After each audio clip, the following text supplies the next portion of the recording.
Let us get that B-roll. Let me get that fang. Let me squish up on them fangs. Squish up. Have you squish them fangs into my pocket?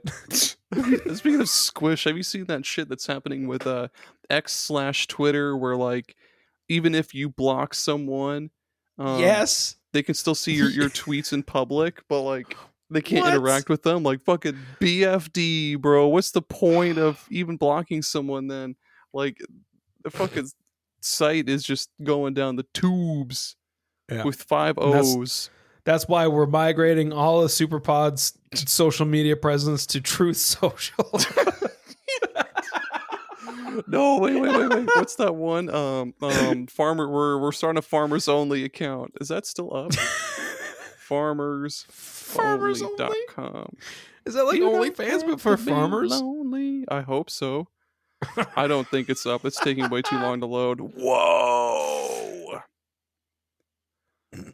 Ooh, it wants me to click allow to prove I'm not a robot. I'm not. Don't let them know. I'm not doing that. What does Tommy do when he gets to that? his brain just fucking. We love you, Tommy. R.I.P. I love you, buddy. I miss you every single day. I miss you. It's too bad that that hurricane had to take you from us or something. Tropical fucking hurricane. Too bad you lost that Bethlehem battle with something. Crohn's disease.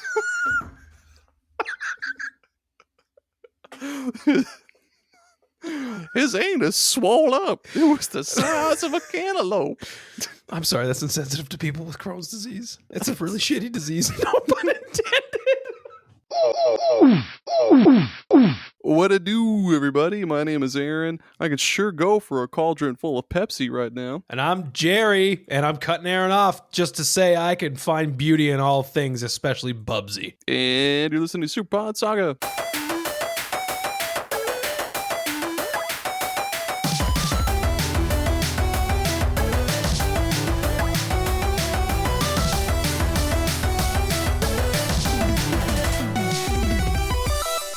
Welcome on That's back right. to Super... Shit. That's right. That's the new shit. You might be thinking, hey, am I tuned into the wrong place here? No. We've merged. If you haven't already heard, Aaron, tell him. Tell him, Aaron. This is just like new Super Mario Bros. On DS. This is new SuperPod Saga on DS with big, instead of Big Mario, it's Big Aaron. Because he only walks through the blocks. Big Yoshi. That's how Aaron gets to work every day. Aaron just takes a big mushroom and he just stomps through Iowa. Like fucking Iowa Godzilla. Bam, bam, bam, bam, bam. Bam, bam, bam, bam, bam. Or no, that's Isle Meanwhile, Delfino, farmers are like, oh fuck my crops. My daughter, he killed my baby. Meanwhile, Aaron's like, just going to work. Just ride my Yoshi to work. I'm Big Aaron. I'm a big Yoshi. Heading to my big job. Because I'm a big boy. Wearing biker clothes like a fucking wallet chain. Get your motor running. Damn it. Get out on the highway. My God. I think this merge did something. I think it unlocked I have a tumor within us. Oh, I'm fuck, just kidding. man. I don't have a tumor, everybody. Thank God. Yes, that is right though. Yeah, this is SuperPod Saga. It's the new age of SuperPod Saga, the next evolutionary step of SuperPod Saga. Welcome. Take your shoes off, please. I pop those shirts off if you need to. Pop those pants off. Oh my God. Take it all off, man. Air it out. It's for hot Christ's in here. sake. Peel those socks off with your feet. With your own feet. Oh. Like, there's nothing. Is there anything better than getting home from a long day? Just being out somewhere that you don't want to be, and you're like, I can't fucking wait to get home. And you get home, and then you get to fucking just scale your fucking socks off with your toes. It's like scale. and you got to like work for it. It doesn't count if you don't work for it a little bit. Like your socks are a little too tight. Like if you don't have that, you know, those rings that your socks put around like your ankles because they're like too tight. Oh yeah. The indentations in your so, skin. Like, so when you like peel those socks off and you get to like feel those ribs, I'm imagining like the little claw toe, like the raptor claw toe from like the Dino Crisis cover art, but like yeah, you're just all the way down like your fucking ankle. Like, I mean, live demonstration. Let's see if I can.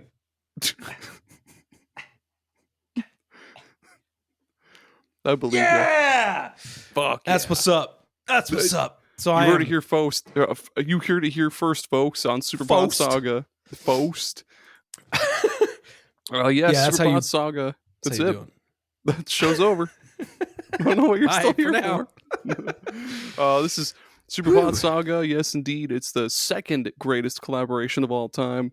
You've heard us say it a million times. Retro Rehab was the greatest collaboration of all time. Flava Flav x Red Lobster. That's possibly number 3, but probably pretty close, but not as good. Yeah, fuck them. Fuck you, Flava Flav. For you first time listeners, this is the podcast where Gerry and I we hop on down on a quest, talk about every video game topic in existence, every single one week at a time. What are we talking about today, Gerry?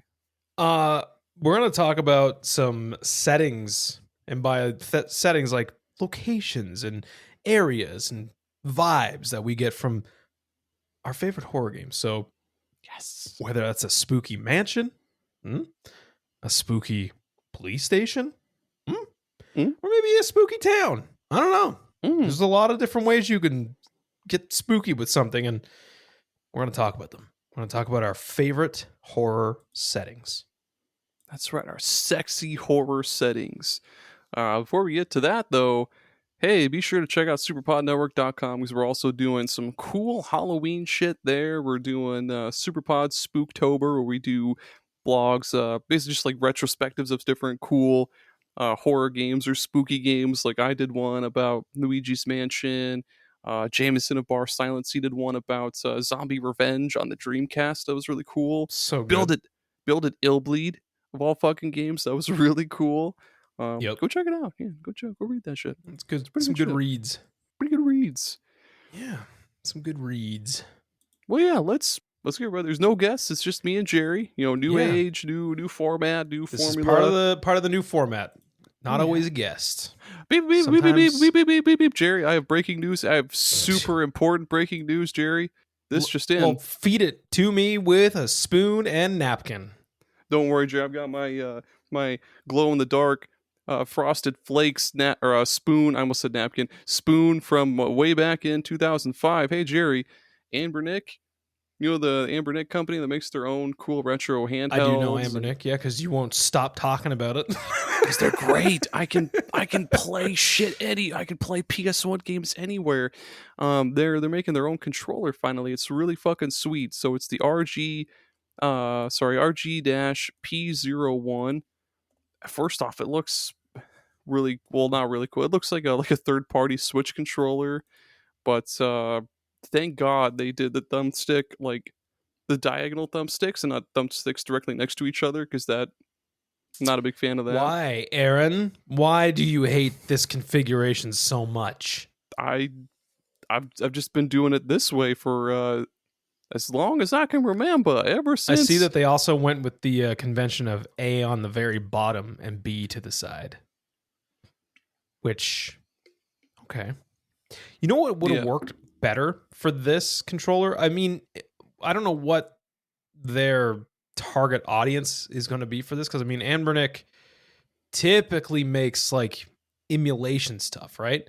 So yeah, if this is like directed at PC, cool, because the majority of that stuff is Xbox oriented. But if this is for like emulation, I feel like they could have just went with like glyphs. Like instead of actually, like they could have been like, it does look nice. I don't know how it feels, but it does look nice. But one thing I'll say is that I have an 8BitDo Pro 2. That's a phenomenal controller. Excellent D-pad. By the way, this D-pad on this looks really good too. And the problem with that controller is when I use it on PC for stuff that I want to use it, because it has the same layout as a Sony controller. 2 sticks on the bottom. D-pad is, adjacent the face buttons. So the problem that I have with that, though, is it has the Nintendo button layout. So A is on the side and B is on the bottom. So it has that layout, which in Steam you can change some stuff. But then I find sometimes like the games and stuff, when I throw them on, they get confused and they're like, I don't fucking know what buttons are which. And yeah, it's kind of a pain in the ass. So it kind of deters me from using it sometimes because it doesn't, like a lot of times it doesn't swap the icons in a game always. Like it'll swap the functionality of the, like, I don't know. It's needlessly confusing. And Nintendo's really the only one that does that. But I feel like in the coming generations of consoles, like, I think if they just went to like glyphs, like the top button, the bottom button, because like Switch does that really well with it just showing like the 4 buttons, and it's like you just press this button over here, this one. It doesn't matter what fucking color or what letter it is. It's just that button over there. Whenever you say glyphs, I think of like hieroglyphics. Like it's a little picture of a bird on fire. Like this one's a man holding a square. No, not those glyphs. I God know. Damn it. Yeah, it's it also has. It's all right. Yeah, it's got little buttons and shit on the back that you can program for macros and shit like that. So there's already a shit ton on the front. Like there's the 4 start looking buttons, and I think the thing that stands out the most to me right away is that it has Hall effect joysticks, which 8BitDo also has those on their new ones now too. So if you don't know what those are, they're anti-drift. They won't ever drift on you. And they do feel really smooth. I can't really tell too much difference. I still think like the best feeling controller right now for me is the PS5 controller. But as far as like functionality on PC goes, because that's usually where I do 90% of my gaming, it's just easier to use an Xbox controller. Oh, I got a new Xbox controller. Did you see those see-through new ones? Like Cypher Blue? So I got the Cypher Blue one. God damn, dude, that's a nice controller. Like I seen that on Amazon. I was just browsing and I was like, whoa, that looks cool shit. I love, like, I'm such a sucker. Dude, you make anything see-through, I'm going to buy it. Like, anything. You'd be like, this fucking iguana is see-through. And I'm like, fucking give me that see-through iguana. Dude, they, not to sidetrack you, but Anbernic announced, like, those, the Anbernic model where it's like a Game Boy Advance SP. They have a translucent green model that I really want. Yeah. Sorry, continue. You need to hold off though, because that Mr. Pi handheld, that's coming. That's coming, dude. And that's the end. That's the end right there. That's the end for you. Like, I like Anbernic stuff. I like what they put out. It seems like they put out a new handheld thing once a month, which is fine. But as soon as you get your hands on a Mr. or anything FPGA, it's done. It's over. There's no more left to do. It's the end. The same way that we ascended to God and then was like, hey, man, what should we do? And then he was like, blah, blah, blah, blah, blah. And then we were like, well, I already know that. Well, you already know that this is the shit because I'm telling you now. You don't even need to ascend to know it. God's like, y'all need to pay me back my $10. And then we vamoosed. But yeah, no, those Cypher controllers, I wasn't expecting how good that controller was like when I got it. Number one, it has like the rubber grips on like the back and like the sides that the regular Series X controller does not have. And it also has the like the metallic D-pad and triggers. And it's just cool. super nice. It's so nice. I don't think it has Hall effect joysticks, but they should start making them with them. I feel like that should just be like standard. If whatever the fuck Switch 2 is, if that goddamn thing comes out and it's still got the regular normal joysticks with, because like, dude, so fun Such fact, a I don't know how many piece of fucking, shit. how many, I assume that you've had stick drift. Oh my god, on yeah. your Joy-Cons. The Joy-Cons that came with my my Switch originally, the stick drift was so bad. They were so out of warranty, I just threw them in the trash. And then So, you know what I did with every single Joy? I've had 6 that have had stick drift. And they're You know like what I do fucking with those $50 fuckers? a piece, aren't they? But you know what I do? What? I bring those to GameStop. And I go, I don't want these anymore. I want a different color. And I trade those fuckers in. And they don't care. They just take them back. They're going to refurbish them anyways. Like for hold on. You I trade them for a brand new pair? Oh, yeah, but like I probably pay $20 out of pocket because you can still get crazy trade-in value. That's still pretty fucking good. But yeah, brand new, dude. And if you want to go with used, which I wouldn't recommend because then they might have had stick drift too. Yep. I mean, yeah, you're only like $20, $30 out of pocket most times. Last time I did it anyways. I don't know what the trade-in value is on those things now, but yeah, that's kind of what it was like for me the last few. And I lucked out. The last bunch that I got have been good for like 2 years. Man. Hell yeah. Well, yeah, that's the Neighbornet controller looks cool. Works on PC, Switch, Steam devices, iOS and Android. And it's got Bluetooth 5.3, and that's it. It looks cool. So latency might be pretty low because I think I remember having a conversation with Jamie one time, and she said that I think the lowest latency of controllers is the PS5 controller, and she said it's like it doesn't make sense how low latency those controllers are because a lot of people use them for the Mr. stuff too. And you know what? Fucking cool. Speaking of FPGA and Mr. and all that goodness, Analog have announced their N64 console just today at the time of this recording. I looked through it. I think it's like $249 US for the console. I don't think it comes with a controller. 8-Bit Dough is doing the controller, which kind of looks neat. It looks like the 360 controller, but with 6 face buttons. So you have your A, B, and then your C buttons. I know it looks pretty fucking good. I'm blown out the fuck. So I just went to the website. First off, they're like the future is here. Second of all, they're a reimagining of the N64 in 4K resolution, 10 times the resolution of the original N64.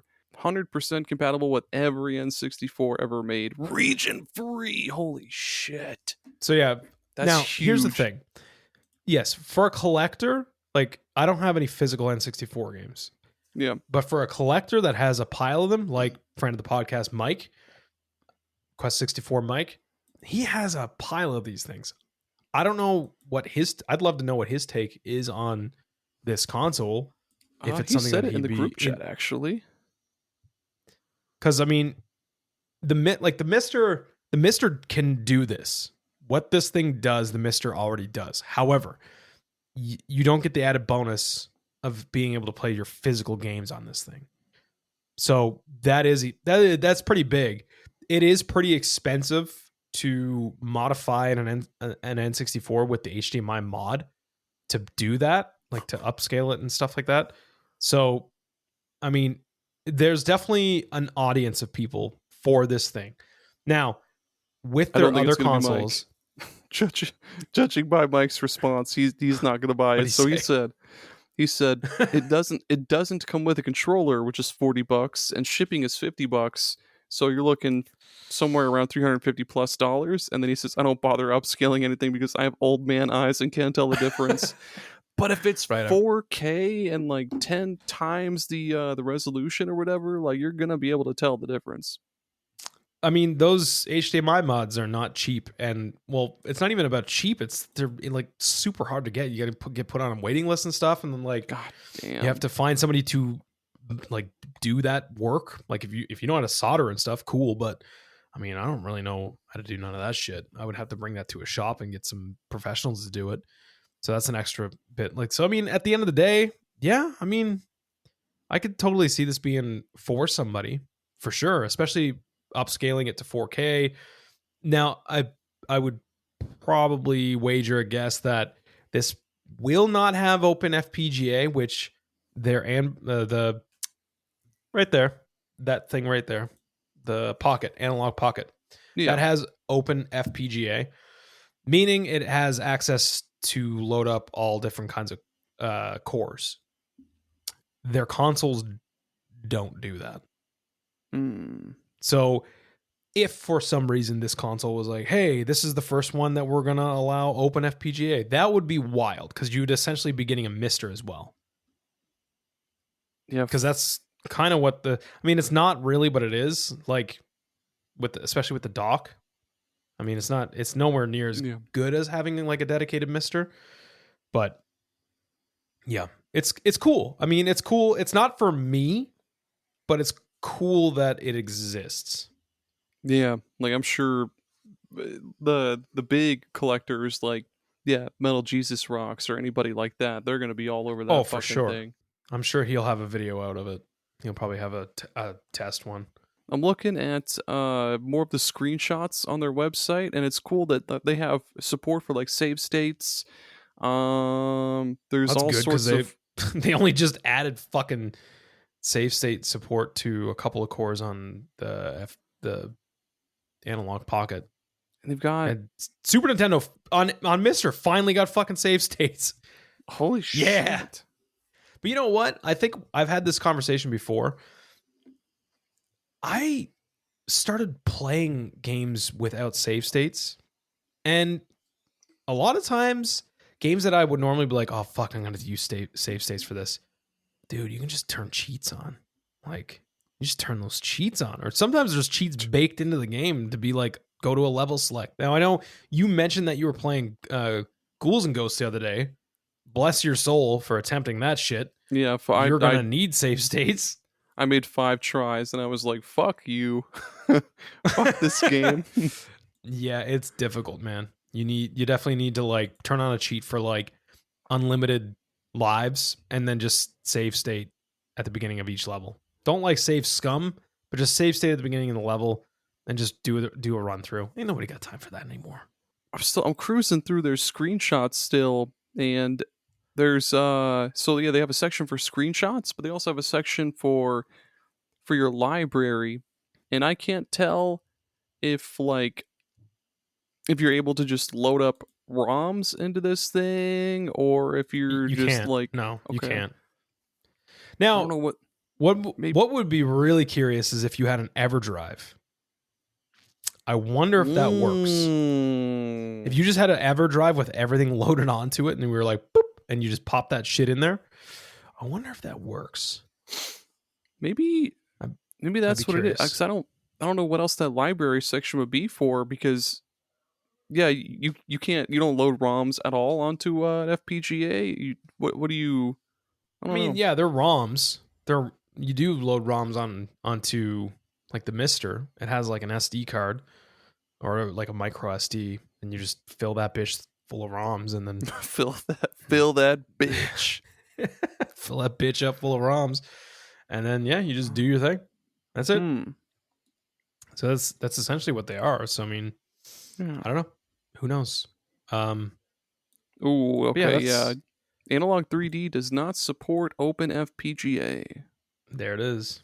Does not play copyrighted ROM files. It plays legacy game cartridges via the cartridge slot.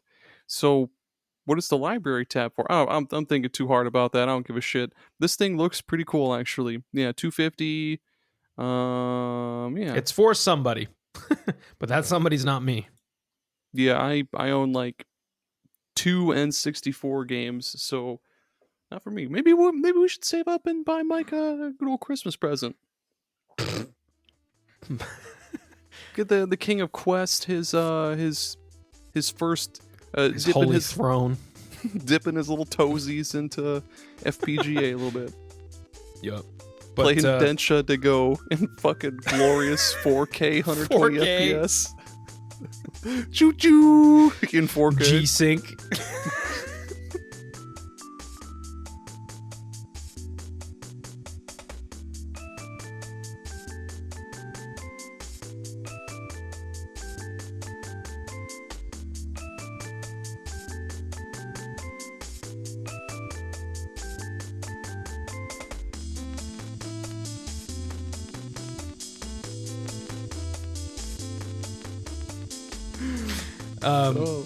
But yeah, that does it for the super important breaking news. Aaron,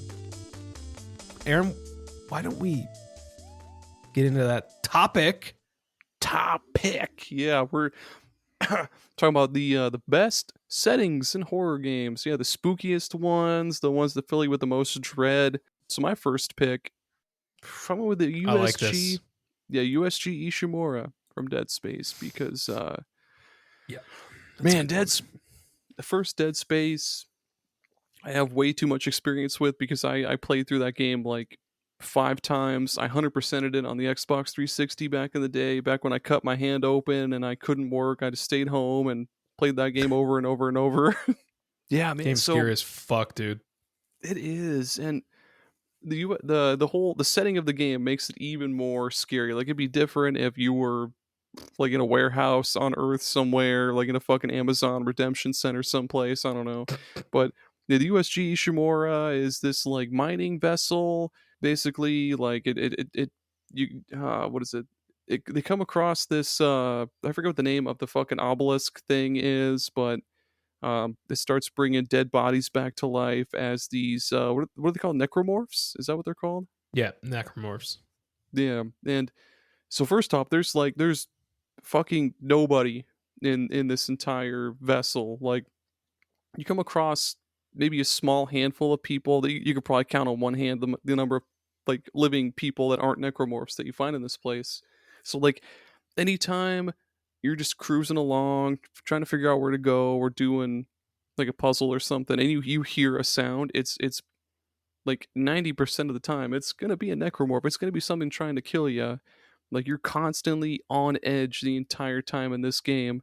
Like, there's always shit coming out of like vents, or just like around the corner, or like maybe you're walking along and you see a dead body on the ground. You see dead bodies like all the time in this fucking game. You see a dead body, you walk past it like, who gives a shit? I saw 15 down yonder.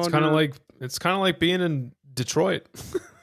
Yeah, you just gotta walk across all those dead bodies, and you're just like, whatever, man. I seen this yesterday. It's still there. Seen 15 of them fuckers down by the old Skyline Chili. Like, fucking who cares? But yeah, this game, yeah, you fucking who cares? Yeah, you see dead bodies, and then maybe occasionally you'll come across one that'll just come to life and fucking like nip your eyeballs out of your brain. It's just fucking, and you're also in space, so there's no like ambient noises. Well, I guess, I mean, there are ambient noises of nobody like, shit can hear falling you apart. scream in space. Yeah, this is proven. You can't hear that shit. Yeah, because it's just space. There's nothing for the sound to reverberate off of. I still think like part of the reason why Dead Space is so scary is because of the setting. Like, the setting itself is a character.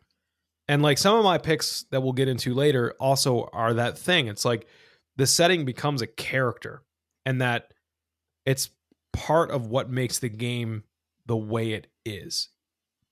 If Dead Space was just like, I don't know, on Earth, but just like with some aliens running around like abandoned buildings, okay, cool. Maybe the aliens themselves are scary, but like, there's something about the Ishimura that's like, it's like dilapidated and like not functioning right, and like you can't trust the Ishimura itself to keep you safe, because like there's fucking vents everywhere, and like once you realize that you truly aren't safe anywhere, like if there's a vent, they can get in.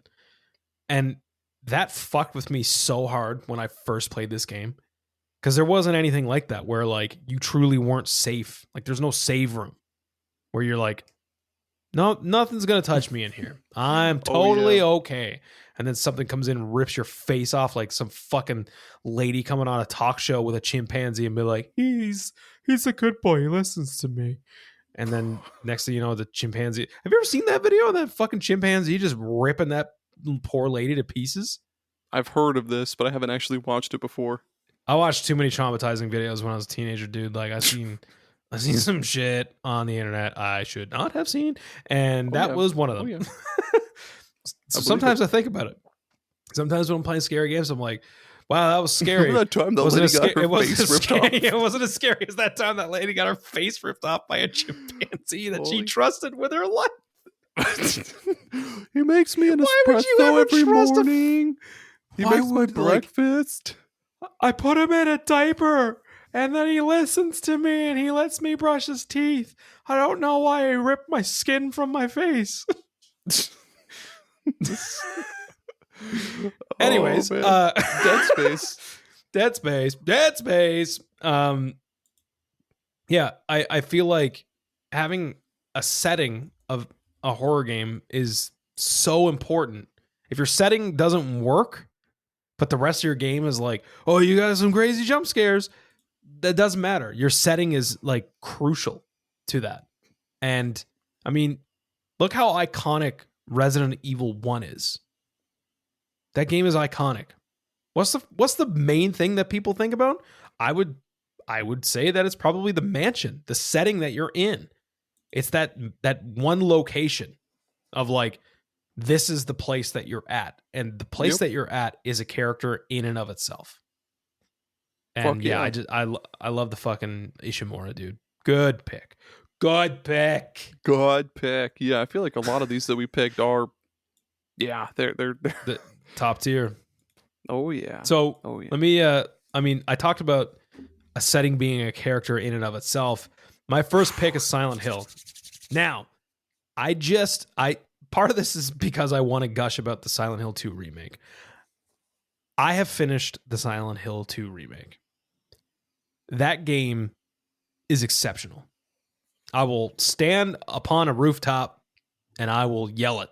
I'll yell it at strangers and the children. Silent Hill 2 remake is awesome. Get off the roof of the Skyline Chili. Lady, are you looking at me? Go play Silent Hill. I said Silent Hill. Oh Christ, I'll come down there and just tell you face to face. Get all out of breath like, are you the lady that was... Yes, it's Silent Hill. It was for PlayStation 2. Lady, where you going? I don't have a Nintendo. Next thing you know, my mom's calling me. She's like, what do you mean you got a restraining order?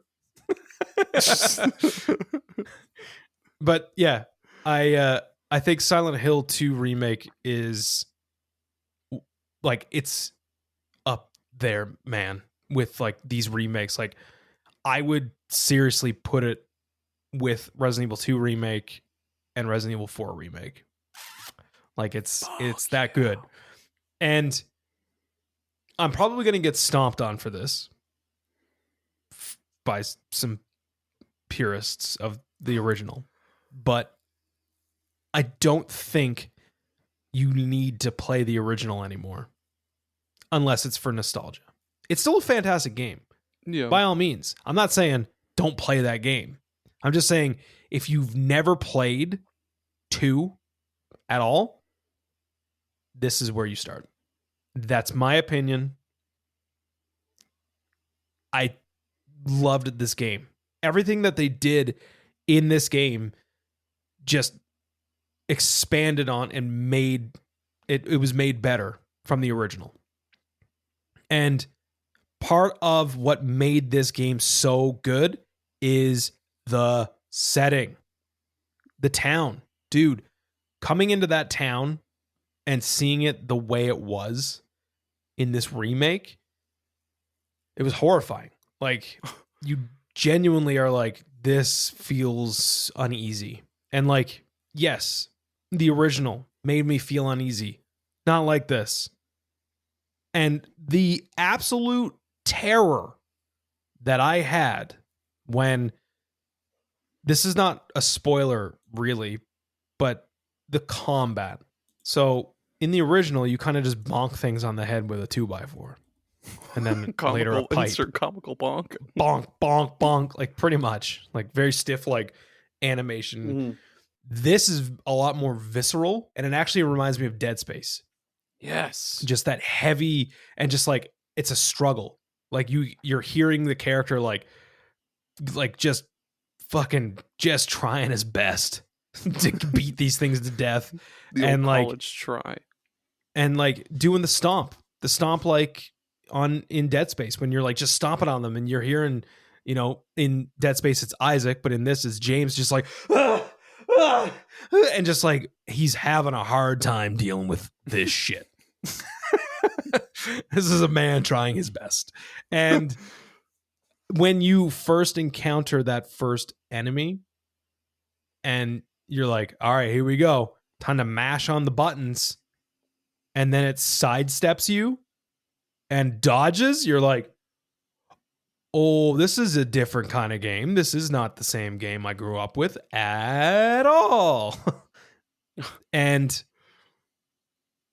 as I continued further through this game, in settings like the hospital, the labyrinth, Jesus fucking Christ almighty, this game was scaring the shit out of me on a very regular basis. And I have played a lot of horror games. But the thing is, if I look back on, I just beat the original Silent Hill maybe 4 or 5 years ago. Still really fucking scary. And a lot of it is because of the setting. The town itself is so eerie. And like, because it has like that Twin Peaksy kind of vibe where like nothing feels natural. Like even you meet people that just look like regular people, but you're like, why are you talking like this? And like just the overall atmosphere of the town and the people within the town, it just like really bugs you in a way that not a lot of other games do. Like there's one thing for a setting being scary like the Ishimura, but the setting of Silent Hill is like, it fucks with your head constantly because you don't know, like, is that real? What is real? Why is it real? Like, it's just, nothing makes sense. And I also think that having Bloober do the remake, because they have experience with like layers of fear, which totally fuck with like your perception of different things. Perfect. Because there was lots of weird shit going on in that game like that. So number one, shout out to Silent Hill as a general setting for the games. Primo setting. And also shout out to the Silent Hill 2 remake. Congratulations, Bloober. You've made what I would consider a modern horror masterpiece. If you don't agree with it, don't care. There's the door. Hell yeah, man. One of the things that I love about Silent Hill is that like it's not always the same. You know, like it'd be one thing if it was like Silent Hill, the same thing in every single game. But like depending on, I guess like the protagonist, like depending on the protagonist and like the shit they're going through and like the shit that they have to, I guess, like atone for, or like, I don't know. It's always like different and morphing into like something completely, dude, you know what's crazy? New, like unfamiliar. I forgot what the twist was in 2 because it's been so long since I played the original.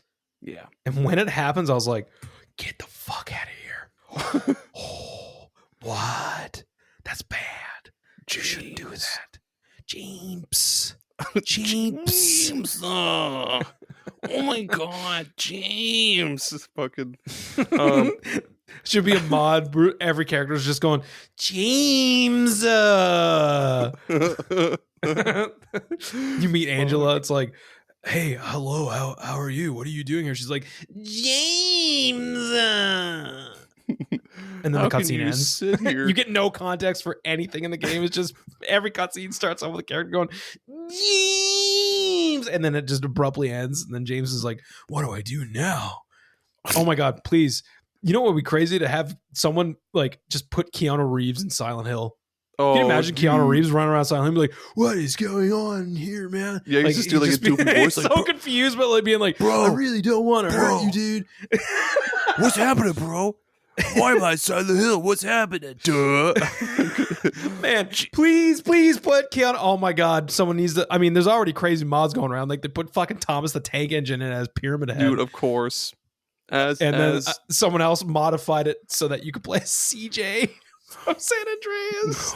Oh my God, man! I hope they add a. Oh my God, put Keanu Reeves in there and just like as Shadow the Hedgehog. Oh my God, dude! I got to talk about this for a second. So, this is a super side note. Beth and I watched I think it was the Sony State of Play that they did recently when they announced like a whole bunch of shit. Mm-hmm. And at first, during that Shadow the Hedgehog trailer, we were both like, "Is this Tokyo?" It is Tokyo. And then we're like, Shadow the Hedgehog in Tokyo? And then it was like, voiced by Keanu Reeves. And we were like, Shadow the Hedgehog in Tokyo, voiced by Keanu Reeves? And Beth had a fucking breakdown. She like couldn't like comprehend what was happening. Like just all these things like Shadow the Hedgehog in Tokyo, voiced by Keanu Reeves, was some crazy shit. Was he in like a post-apocalyptic Tokyo, like Shin Megami Tensei? No, it was regular Tokyo. It was just Shadow the Hedgehog in regular Shibuya, going downtown looking for Super Potato so he can buy a few fucking Super Famicom carts for the cheap. Speaking of Tokyo, dude, have you ever? I think I've asked you this before. Have you ever played Shin Megami Tensei Nocturne? That's the third game. I haven't, and I'm kind of curious because when I seen that you put that on here, I was like, I thought we were talking about horror games, but then I was like, I don't know enough about the SMT games, and are they like horror RPGs? They're.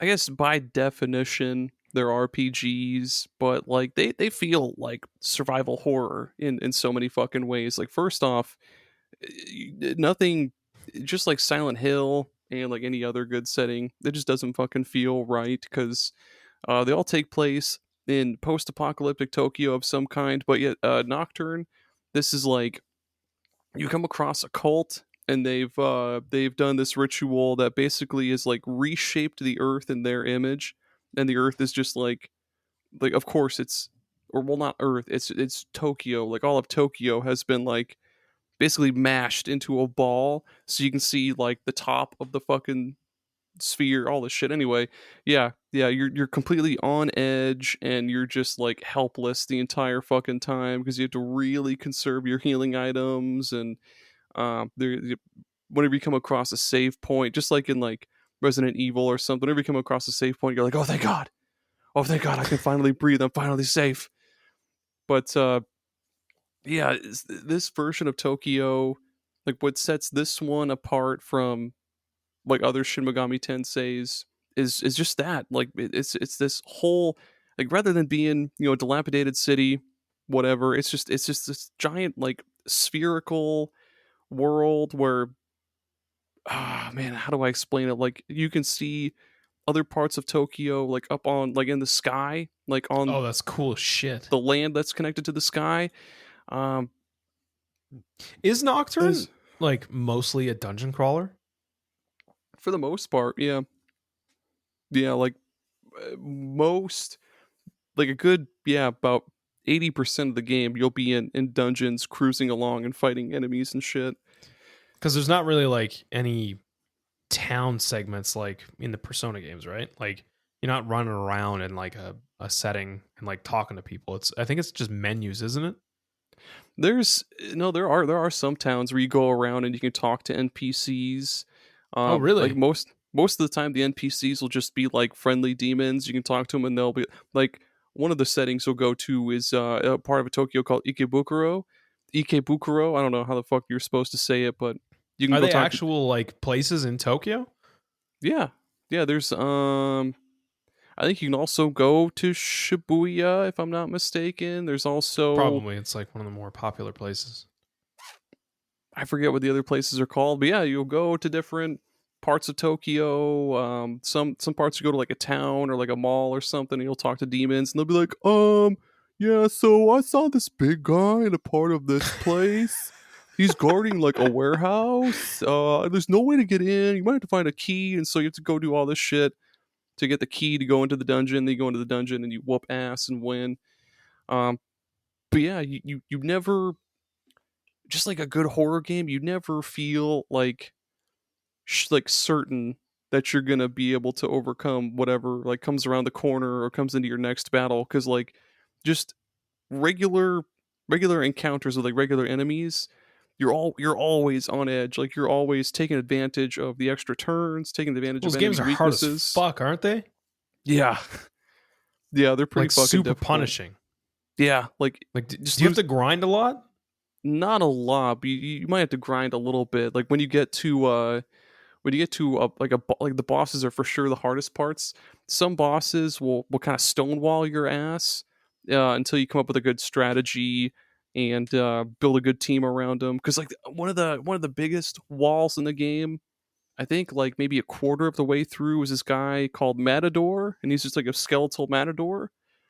And like as long as you just fuse a lot of demons that have the wind spell Zan or Zan or whatever, and then you just debuff the fuck out of them, you're good to go. But yeah, it's tough. It's just it has a lot of horror elements to it, and sometimes it might as well just be a horror RPG, man. It's a son of a bitch, but it's good. It's not on one of my picks, but one of the PS2 games that I'm like, that's definitely the next RPG that I play on PS2. I want to play those Shadowheart games. Number one, they have timed hits. Number two, it's like a horror RPG, which are few and far between, and I feel like I should play all of them. Yeah, man. I think I tried to play. I actually did get PS2 games running on my laptop not too long ago, so I can finally play PS2 games on this son of a bitch. But yeah, Shadow Hearts would be so fucking awesome if they brought them to modern consoles, man. They feel very fucking weird. Like the first game, the first couple of minutes are fucking insane. Like in the weirdest way I've never possible. played one. I've never even thrown it on. So I definitely want to check those out. I know a lot about them. I've never played them. Let me see how long they are, because we can probably just do a fucking stream with them sometime. I think they're pretty long. Now the only problem is with this, like a stream of something like that. Like I feel like I'm weird like that. Like there's certain games I don't care to stream because I want to drink them in myself, especially if they're long as shit like this. Like with Silent Hill, even Greg and Beth were like, "Oh, you should stream Silent Hill." I was like, "This is for me. Like, this is for me." Yeah, I don't give a shit how good the reactions are going to be of me getting scared. This is for me. It's a very personal thing. The first Shadow Hearts, main and extra, how long to beat says it's only 31 hours. That's not bad. That's not terrible, dude. And I think the shit, second that fucking game, that RPG that's in UFO 50 is longer than that. the second game, Shadow Hearts Covenant, that one taxed on an extra 21 hours. Yeah, it's about like 51 and a half. 21 hours? Extra. 51. Oh, 51. Yeah, 51 and a half hours. Okay. Yeah. Well, the first one definitely seems manageable. That's definitely on my list of things to do. Fuck yeah.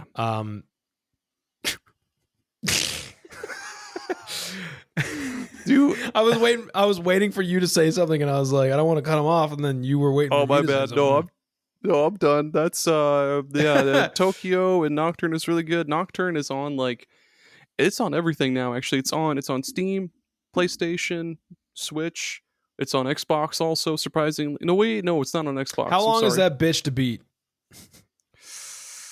It's definitely not as long as Persona. I'm gonna look it up. I mean, that's like, here's the thing, especially with this like metaphor ReFantasio, like I want to play this game. I'm just super intimidated by how goddamn long this game is. Like, I feel like I have this weird FOMO happening where I'm missing out. Beth's playing it. I know Dave Jackson's playing it. And I'm like, fuck, I want to play this game so bad, but like, I don't know how to commit like 120 hours to a game. One game. I don't mind putting a lot of time into a long game. Yeah, I mean, as long as it's not I put that, like 148 hours or something into Elden Ring. Like, fuck, don't make like the main game beyond 60 hours. Like 60 is super doable for me. Like that's a long RPG in my eyes. 60 is like, whoo, got a hefty boy here. But like 40 would be fucking perfect. Like 30 to 35 is my like primo, because I'll play it over like the course of a month and I'll get it done. Yep, no problem. As soon as it starts creeping up on 50, I'm like, I might have to take some intermittent breaks from this because it might be a bit long. Now with Persona 5, when that came out, I don't know why I had so much free time on my hands, but I fucking blitzed that game. Like, people are like, Gerry, actually, you know what it was? Gerry, we need your help, and you're just like, I was working shift work when that came out, and I remember like when I would come home from working nights, I get home at like midnight, and I would just stay up until like 6 o'clock in the morning playing video games. And then God forbid if I had the next day off, because I would sleep like 6 hours, wake up, and then just play for like 12 hours straight. God damn, dude. Holy for like shit. Weeks and weeks. Because like, I blitzed Persona 5. And I loved it. I loved every second of Persona 5. I think it's an amazing game, but like, I don't know, man. I need shorter. You know, I've been on a quest to find some short RPGs in my life. Golden Sun. And that's not short. It's 20 hours. 25. 25 hours. To be shorter. Shorten that dick. No, Nocturne. Nocturne, if you're doing just the main story, it's 50 hours. But if you do main plus extra, it's 62. It's a beefy boy. Yeah. It's a beefy boy. You don't. Now, speaking of beefy boys, Chris Redfield, he shows up in a game called Resident Evil 8. And Resident Evil 8 has a crazy setting, which is in some European mountain place. And I got to tell you, I fucking am all about it. Please step on me, Lady D. Yeah. Her castle is some wild shit. Like, just the initial, like, it takes a bit of time to get there, but just like rummaging around this like desolate little village outside and like constantly seeing the castle in the background and then eventually getting to that castle. Holy fucking shit, dude. Have you played Resident Evil 8?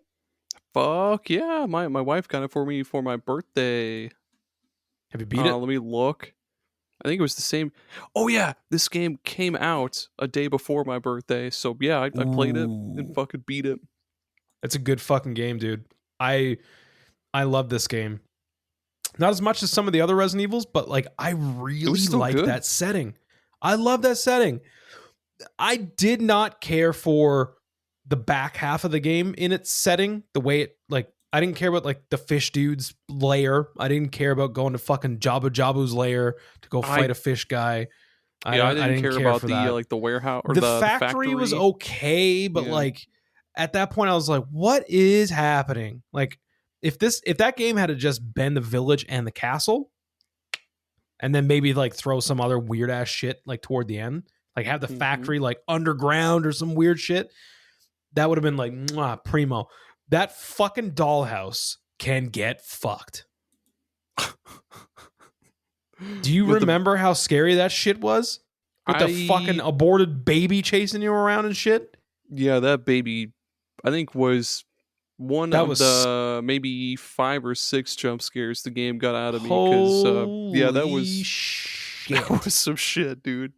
What the fuck, man? That was insane.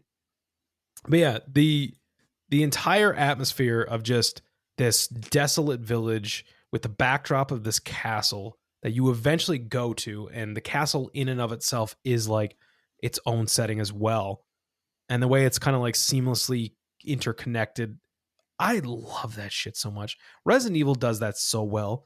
Like Silent Hill is different in that way. Like Silent Hill doesn't have a lot of that like interconnectivity until you get into what I call the Silent Hill dungeons, like the apartments, the hospital, Like they have like a whole like, oh, I just loop back around and I found a thing for this thing and I found a thing for that thing. Ooh, But the Silent Hill 4 does a really good job of that because like you'll see like the places you go, the dungeons you go to in 4, you'll see like through your apartment window and shit. Like when you see somebody walk into the train station or the subway station that you have to rescue, you'll go to the train station and yeah. Sorry, go ahead. Forgot about that. I gotta play that game. I've never beat 4. I think almost all of them. Except for 4. It's on GOG.com and it's on sale a lot for like $5. It's on PC? Yeah. Yeah, it's on GOG. It's $10. Man, PC might be the way to play that. Cause like the lower frame rates and stuff. Free. But yeah, the castle, absolutely fantastic. I love it. It's definitely up there with some of my favorite locations in a horror game. Yeah, for shizzle. Dude. That's when you first come across the werewolves in the village, like that shit was that shit was wild.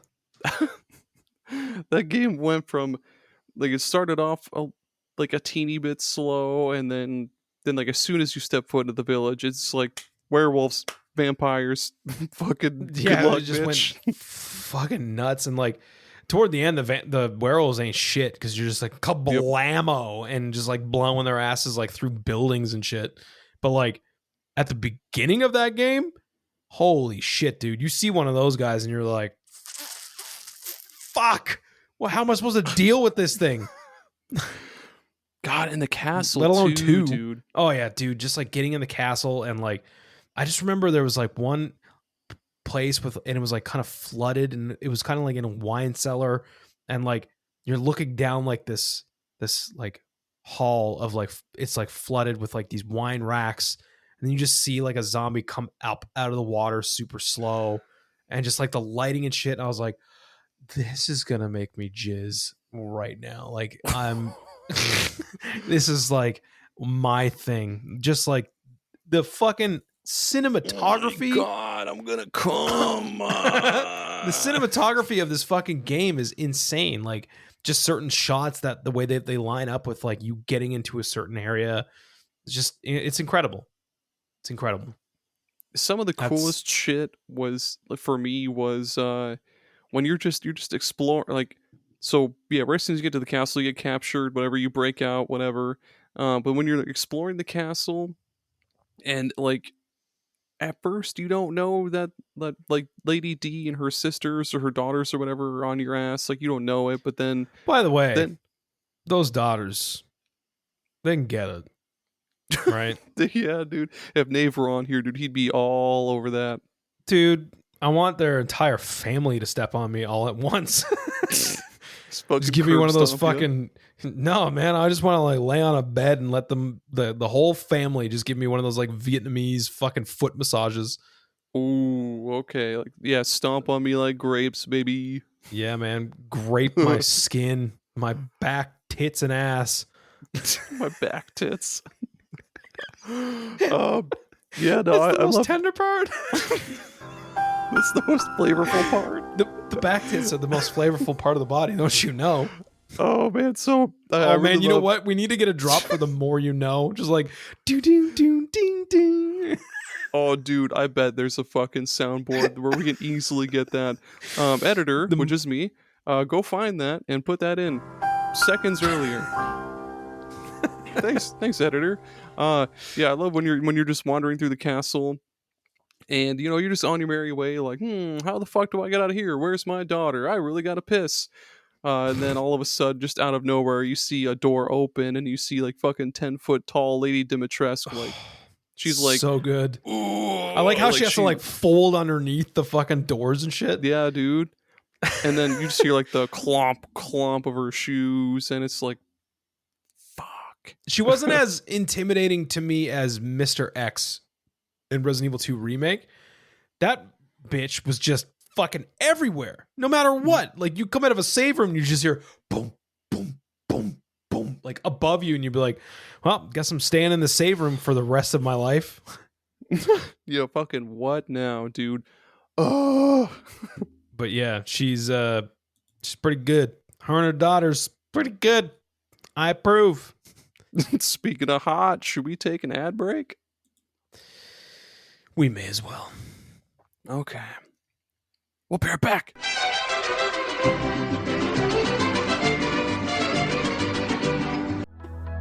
If you enjoy retro gaming podcasts, I'd love it if you check out Afterglow, my retro gaming memories podcast. In each episode, we cover one game where we talk about my personal memories of the game, along with a lot of the gameplay, and we have a huge focus on the music in the game as well. We also have special guests every once in a while who come on and discuss their memories and their experiences with the game as well. So if you enjoy your retro gaming goodness, be sure to check out Afterglow. Video games are a unique medium. They can tell stories, Immerse us in strange, fantastic worlds. blur the very boundaries of our reality. But at the end of the day, video games are fun. Whatever fun is to you. I'm Jeff Moonen, And I am Matt, aka Stormageddon. and on Fun and Games, we talk about the history, trends, and community of video games. It's a celebration of all the games we play and all the fun we find within them. And there's so many more games out there, so we hope you'll share in that conversation with us. Fun and Games podcast with Matt and Jeff. Find us on certainpov.com or wherever you get your podcasts. And happy gaming. If you're a fan of coffee and you're looking for something different, I think we've got just the thing for you. That's Bones Coffee.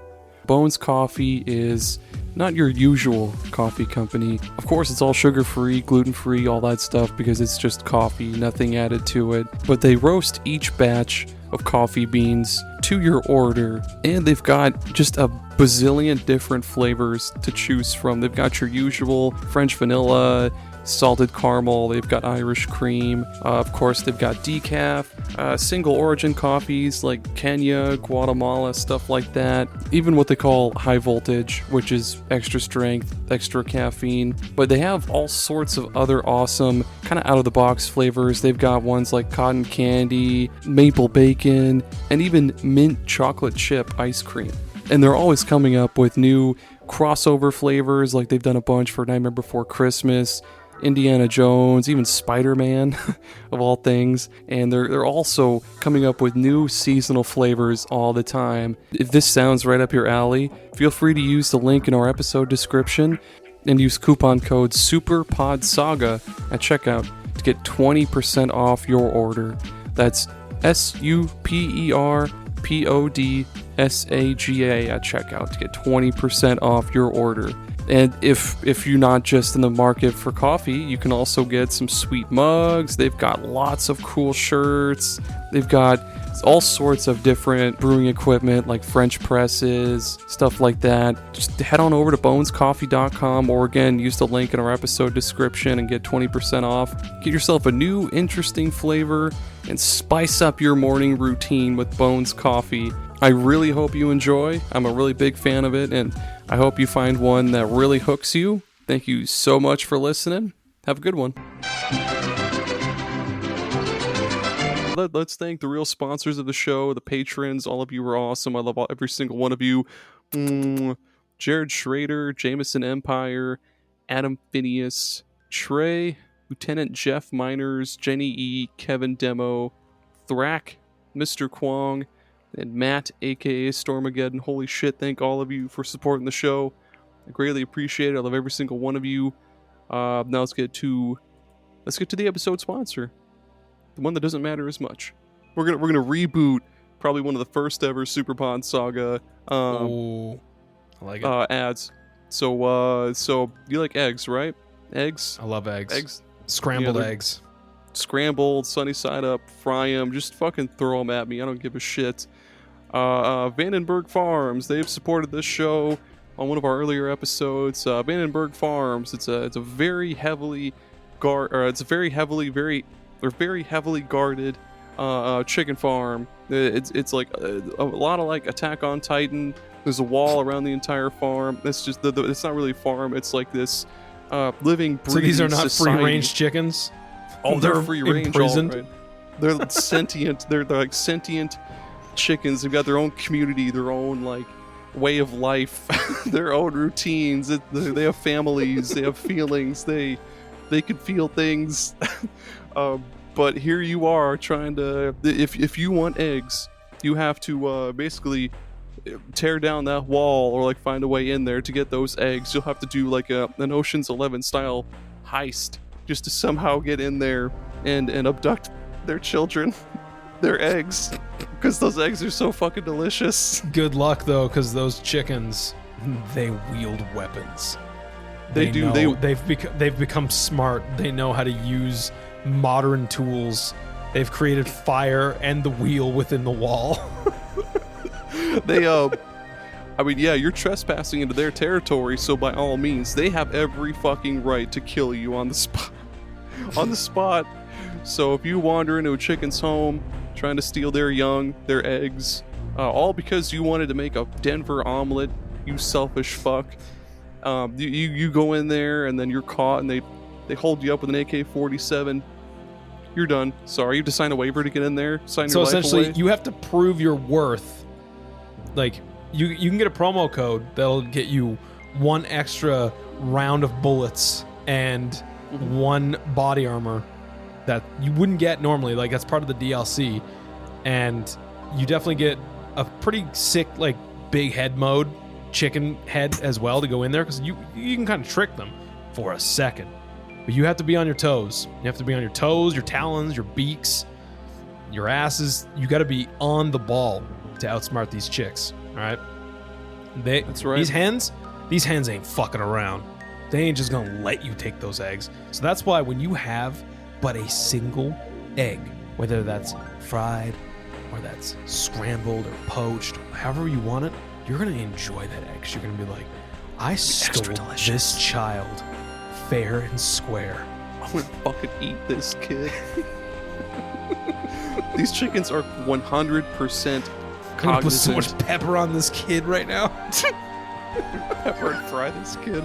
These chickens are 100% cognizant. They will attack you on sight. They will defend their homestead, their way of life as they know it. You came to the wrong house. And they'll just...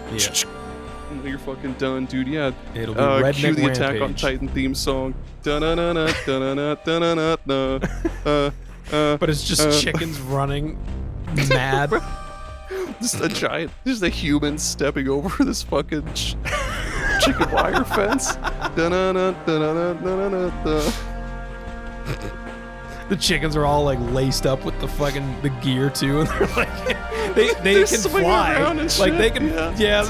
they're soaring around with their fucking grapple hooks and shit. Oh man, then you're just like, But you're just a instead of regular grapple person, hooks, you're like, it's what just the them. fuck? It's just them jumping around, but like they can kind of hover for a little while.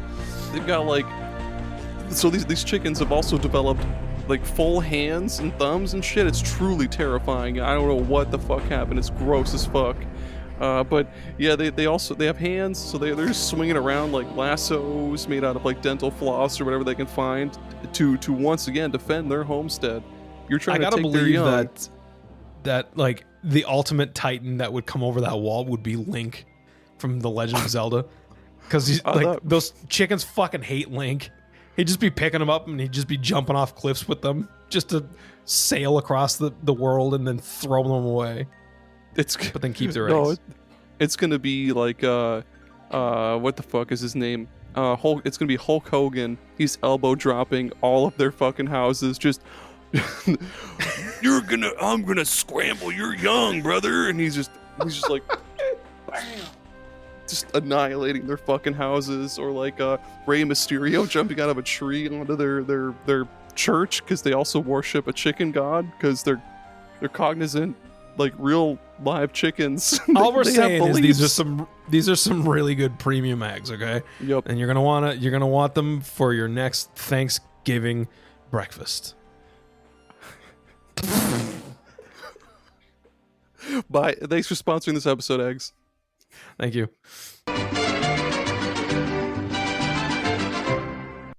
And we're back. We've saddled up and we're back on it. Yeah, we are. My last pick is the Baker House from RE7, because god damn, they so for those that haven't played 7, you're in this big old Louisiana mansion pretty much the entire game, except for the parts where you go outside or like you go on an island or whatever. But yeah, it's this old dilapidated house it's moldy as fuck, just falling apart, just a piece of shit, all around piece of shit house. And yeah, you're always being followed or like hunted down by one of the members of the Baker family. And it's just a gigantic house. And you feel uneasy like the whole time because there's like fucking 7 members of the family. Like there's just way too many of these motherfuckers creeping around following you. Especially the part where like the dad is on your tail almost the entire time, and you fucking wherever you are, you'll see him come into the room, and you'll have to go run away and find a hiding spot or a safe room. What do you think, Gerry? Well, I was saying earlier that I really like the setting of Resident Evil 8. And the only reason why I went to 8 over 7 is because I already seen that you picked 7. Because, dude, I love the Texas Chainsaw ass like setting of 7. Just like this old creepy ass dilapidated house. And then like the family themselves. It was totally Texas Chainsaw. Like, oh fuck yeah, definitely had like those vibes. And I love that movie, like the original, and I love that kind of setting, just like in the middle of nowhere, like fuck space, and no one can hear you scream. Ain't nobody hearing shit out in the middle of the goddamn Louisiana bayou. The bayou. Out in the bayou.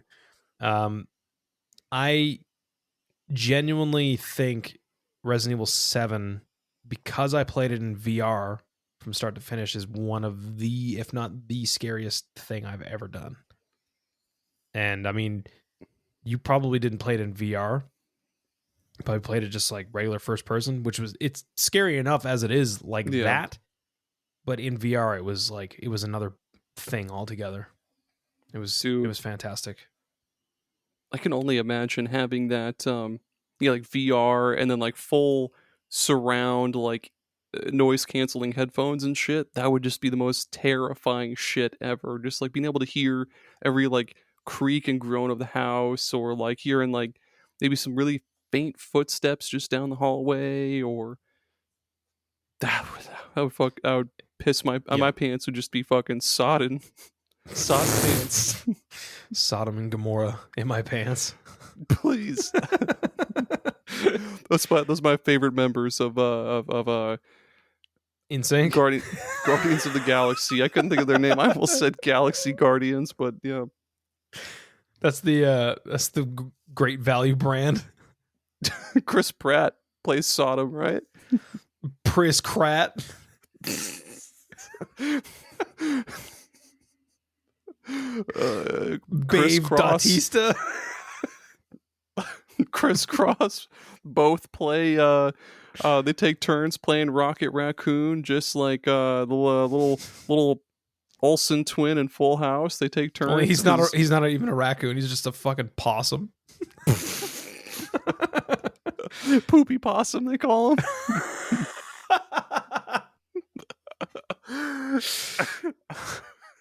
We were shout out to Nave. I was recording a gaming together with him, I think on Sunday, with Chris of a Novel Console.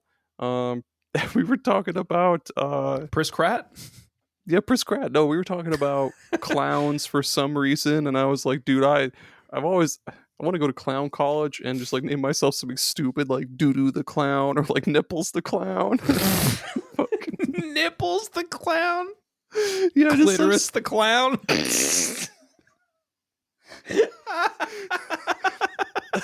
Going to kids' birthdays and shit. You're like, and here he is, kids. Clitoris the Clown.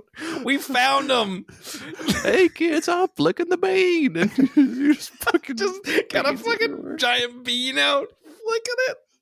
You just got a bag of pinto beans you're flicking all over the place. Like, he just keeps winking at the moms.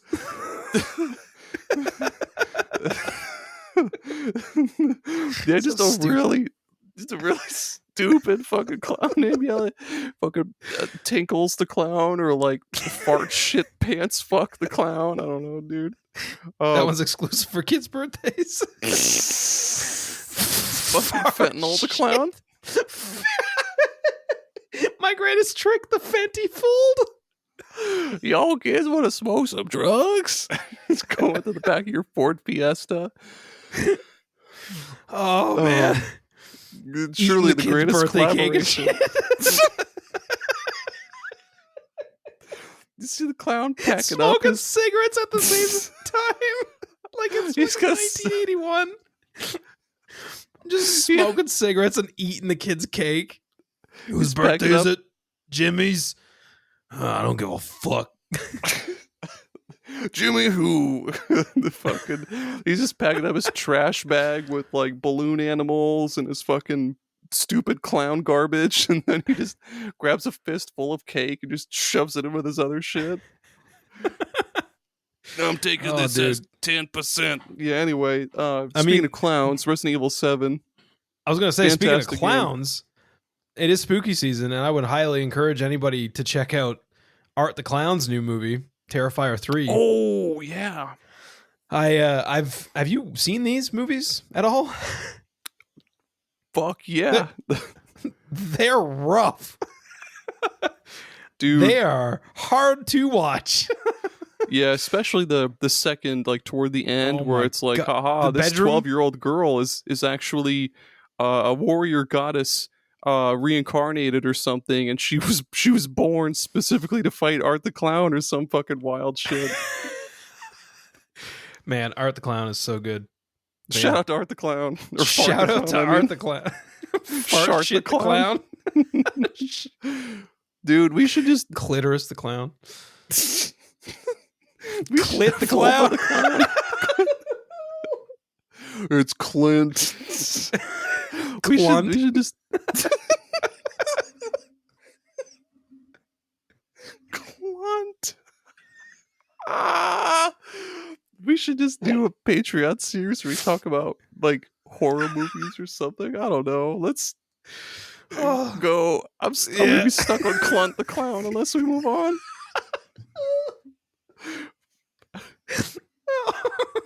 Clint.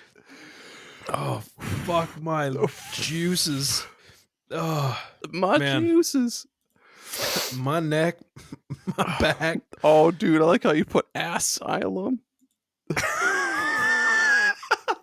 For my next pick, I'm Speaking starting to of sound like a ass. clown now. I'm Clit the Clown, and for my next pick, here is Mount Massive Asylum from Outlast, and that's right. For the listeners, I spelt asylum wrong. Spelled it as asylum. So it looks like Mount Ilium. Massive Ass Island. Mountain Dew me. You see that chick over at that party last night? She had that Mount Massive ass. Island. Island, yeah. I'm gonna have a heart attack. Me too. Heart attack brothers. Heart attack the clown. Congestive heart failure the clown.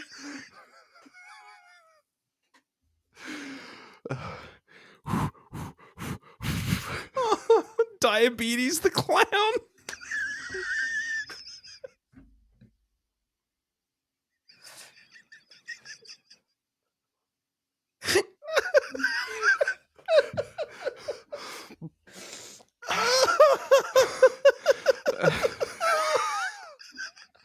Ow. Oh, man. Anyways, Mount Massive Asylum in Outlast is a really good setting in a video game. I don't even know what to say at this point I'm anymore. having trouble breathing. Oh. The clown. Holy fuck, man. I I'm need to take off having my trouble sweater. breathing. The clown. Oh. Okay. Oh man, yeah, Mount Massive Asylum in Outlast. Dude, I'm such a sucker for an insane asylum. Like any time that there's an insane asylum in any horror medium, I'm there for it. Like, dude, one of my favorite horror movies of all time, and like it probably doesn't hold up well today, but one of my favorite horror movies ever is House on Haunted Hill. I fucking love that movie from like 1999. And it's all in like an insane asylum. And like ever since then, I've been like, oh, I love this setting for like horror setting. Cause it's already creepy. Like, especially when it's like something that's been like shut down or like it's dilapidated, and like definitely some fucked up things happen in these insane asylums. I mean, it's a well-known fact that they do, or they have.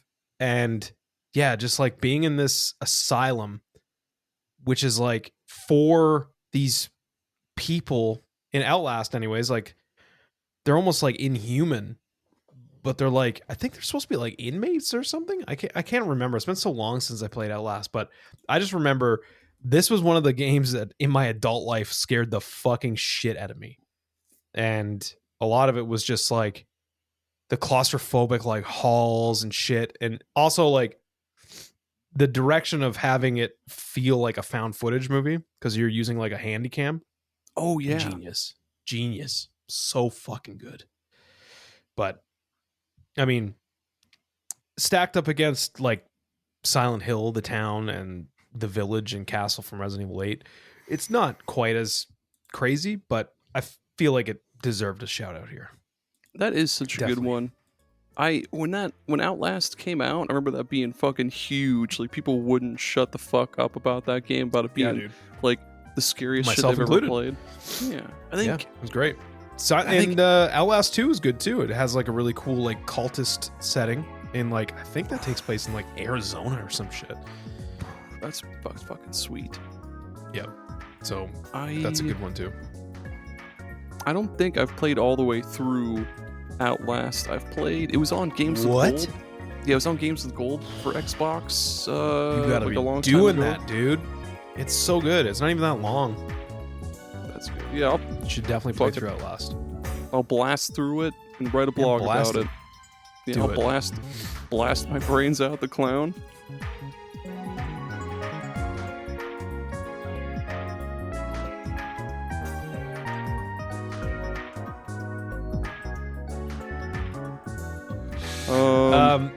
You know what? The clown. Back in the retro rehab days, we used to always have a saying, and it's going to carry over to this one. This is the saddest part of the episode. It's also the most generous. Yeah. Because this is the part when we give you Random Recommended Games! That's right, folks. Random recommended games. You're gonna still be able to get that. The saddest yet most generous part of any of our podcasts, and it's coming back, and it's found a new home right here on the new SUPERPOD Saga. So much like Yes? Diarrhea the Clown when he got kicked out of his 4th-story apartment and had to live with his mom for a little bit. He found a new home, just like Random Recommended Games. That's right. So let me go first because I have to talk about this game. I have to talk about this game at length, and I have to tell everybody to buy the game that the game is in. Aaron, you have to buy fucking UFO 50. You like this week. It's not even expensive. It's not expensive, and you get 50 fucking games. So if you don't know what UFO 50 is, okay, Mossmouth, okay, you follow me? They made Spelunky and Spelunky 2. I consider those games masterpieces. I think they're fantastic. Zero flaws. Amazing co-op games. Like those games demand to be played in co-op. That said, I kept hearing about this UFO 50 game. Didn't really know much about it. Started checking it out and I was like, oh, it's got like 50 games in one. It's just like a collection of something. Then when I started digging into it further, started hearing about how this is a collection of 50 games for a fictional console that never existed. Now, you hear that and you're like, okay, that's interesting. But you probably don't understand or can fathom the content that's within this game's collection. These are not mini games. No. These are full games, full ass games. So full, in fact, that I debated because, Aaron, you know me, I'm addicted to getting those beats. I thought to myself, am I really going to have to beat 50 games to consider UFO 50 a beat? So I took to the internet and I asked Reddit. I said, hey, what's the general consensus here? Do I log each individual game as a beat in itself? Or do I have to beat them all and then consider UFO 50 beat? And the general consensus was, no, these are all individual games. They deserve to be counted as themselves. So that's what I started, like, in my head I was doing. Because I do log all of my beats on How Long to Beat. To my surprise, over the weekend, I started looking up just out of curiosity. So yeah, the extent of what these games are seems to be the general consensus. They're individual games. You can log them. And to my surprise, people started adding them to How Long to Beat individually. Now, that said, there's something for everybody. There's like for sure at least 3 games that you could play within UFO 50 that would be worth the price tag for UFO 50. But the game that I want to talk about is something that, and this is something that I've been finding with UFO 50. I'll throw a game on and I'll go, I don't really like this. And I'll move on because there's 50 of them. You just find something that grabs you immediately. It wasn't until this weekend, I was at a friend's house and I was like, we were throwing different ones on. I was like, yeah, I keep seeing everybody raving about this party house game. I don't know what the fuss is about. I don't really understand it. It's like some deck building game. Not really my thing. Yeah. Damn. So we throw it on. And then once it clicked, once we understood what we were doing, Aaron, I swear to God, when you get UFO 50, you need to make it a priority that this is number 1 game you throw on, because you are going to lose your fucking marbles. It is so good. It's basically like you're pulling cards, but they're people because you're having a house party and you're opening the door and letting random people in. So it's like you're getting dealt like random cards, and they all have like, could be like +1 popularity or like +1 cash. Some of them might be like -1 cash +3 popularity. And then there's also the trouble cards, which if you have 3 of them, your party gets shut down. Then you don't get any of the points. And you have 25 turns to eventually stack up enough popularity to buy the star cards and then have them like appear at the party. And the object is to get all 4 stars. So you'll have to get enough money to buy the 4 of them. Like they could be like 50 popularity to buy. So you need to start thinking about like, okay, how am I going to build up that popularity? How am I going to mitigate trouble? How am I going to build up cash? Because your cash helps you expand the slots that you can have each party. You following me? So like every party, when you start a new one, you only have so many slots that you can draw a card to. But when you get enough cash, you can expand those slots. So what you're trying to do is expand to have more slots so you can draw more cards and you build up your deck. And dude, there's 5 scenarios. They're all very different. They have different cards that have different synergies. Holy shit. Like, dude.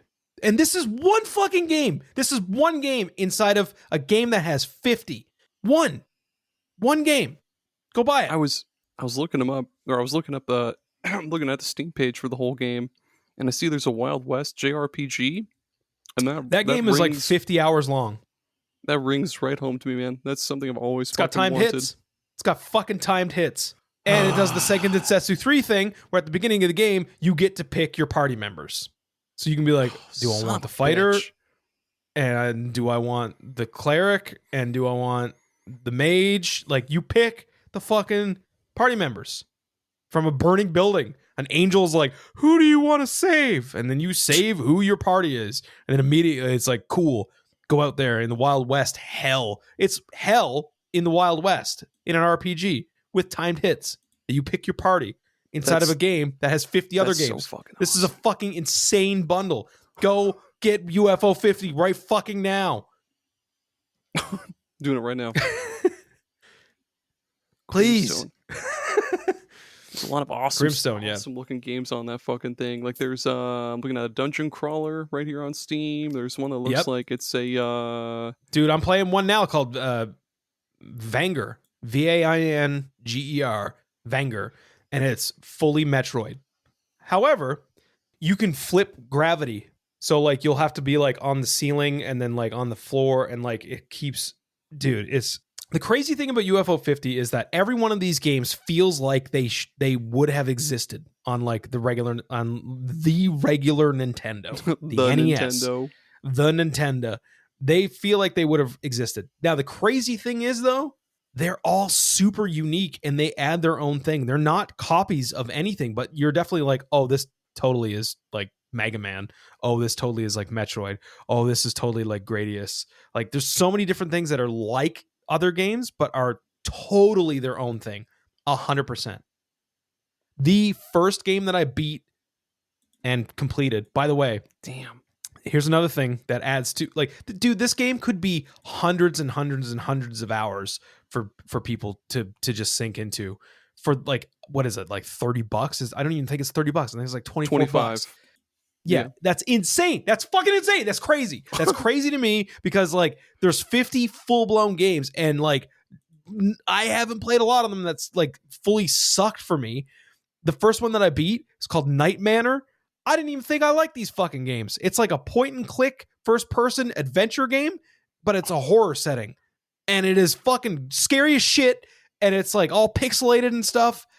Dude, I'm telling you, like if it wasn't for Astrobot, this would be my game of the year, I think. It's so good. It's amazing. It's like unlike anything I've ever seen before. It's like having a Nintendo Mini with all the bangers for a console that never existed. But that console is Nintendo. It's cool that each game, from what I can tell, each game actually is pretty good and like isn't a piece of shit. Like, say if you were to get one of those, like you go to Walmart or whatever grocery store and you get one of those like dumb little arcade or handheld game things where it's like 50 games in one and they're all like complete fucking garbage. That's what I would expect from UFO 50, but yeah, that's awesome. And like you can sort the games chronologically by their release dates, their fictional release dates. Every game you can like click on and it gives you like a little blurb about the game, how many players it is, because some games are like there's fighting games, there's a lot of versus games, a lot of co-op games, and it'll give you like a little blurb. It also tells you like the conditions to complete the game and get like a gold trophy, which turns each of the carts gold to identify that you've beat that game. But there's essentially like a platinum that you can do for every game, and it's called getting a cherry cart. Turns the cart red, and it has a certain condition. So it might be like, to beat this one game, it might be like you have to score a total points of 150,000, but to get the cherry, you have to do that without dying once. So like it adds this whole layer of completionism that is just, it's insane. But anyways, enough about UFO 50. I cannot stress enough how essential this game is. Speaking of essential, the one that probably fucking nobody has really ever played on the Neo Geo Pocket Color, there's a shit ton. There's a shit ton of awesome fighting games on there. Probably the only handheld that has actually good fighting games. SNK Gal Fighters though is pretty fucking sweet. It's really, yeah. There's just a bunch of different girl characters basically from different SNK games like King of Fighters, Fatal Fury, Samurai Showdown, shit like that. But yeah, it's real fucking slick. Probably like the best. It's probably the best fighting game I've played on the Neo Geo Pocket Color so far. And yeah, it's what you can. I think there's like 16 different characters you can choose from. Then there's maybe like 4 unlockable ones that you can get as you go along. There's all sorts of cool mini games you could get on there as well too. yeah, it's real slick, real fun, and each of the characters has their own cool, unique movesets that kind of harken back to whatever the fuck original game they were on. Like, there's one girl, I forget her name. She was from some psychic game back on the NES, I think. So, like, SNK made some psychic game for the NES. I don't fucking know. Yeah, it's cool to learn about those new characters and then come to this sweet, awesome fighting game that doesn't suck ass on a handheld. SNK Gal, or wait, hang on. Let me make sure I got the right name, because there's that remake for the Switch. No, it is. It's just SNK Gals Fighters. It's awesome. I'll have to check that out. Yeah, they just added the Neo Geo Pocket Color to the Analog Pocket. So that's now available on that. So maybe I should load up that library. Throw that game on. You can, or you can buy it on... You Can't Stop Me. I don't know if the Neo Geo Pocket Color collection is on other consoles besides the Switch, but it's for sure on Switch. You can get it on there. $8. Oh, nice. Cool. Good shit. Yeah. Well, Aaron, I think this was a good inaugural rip for the new age of SuperPod Saga. I feel like it definitely felt like SuperPod, and it definitely felt like Retro Rehab. Oh yeah. So I think we're on the right track here. I think this is it. Yeah. I think we found our fucking Jimmy Jam, bro. Stella the clown got her groove back. Diabetes the clown got his insulin back. He got a pancreas transplant, and he got his groove back, or whatever the fuck organ gives you insulin. I don't fucking know. Spleen. Yes, that's it. That'll do it for us here over at SuperPod Saga. Gerry and me, we're both SuperPod Saga men. We're doing it. We're doing the show. New Evolution, new us, electrolytes, all that shit. Because Evolution was a movie. Shout out to Evolution, the movie. I don't fucking know. Yeah, thanks for listening. Check out the Patreon, $2 to $4 a month, extra bonus content. SuperPodNetwork.com. Let's say bye. Bye. Okay, bye.